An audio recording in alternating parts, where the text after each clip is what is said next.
Now this is a mechanical keyboard from ZL. এটার model হচ্ছে KL114। এটারে ব্যবহার করা হচ্ছে রেড সুইচ।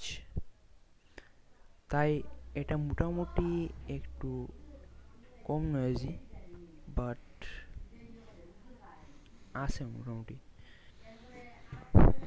এটা বাংলাদেশের সব থেকে চিপেস্ট মেকানিক্যাল কিবোর্ড বলতে গেলে, যার দাম পড়বে 1900 টাকা।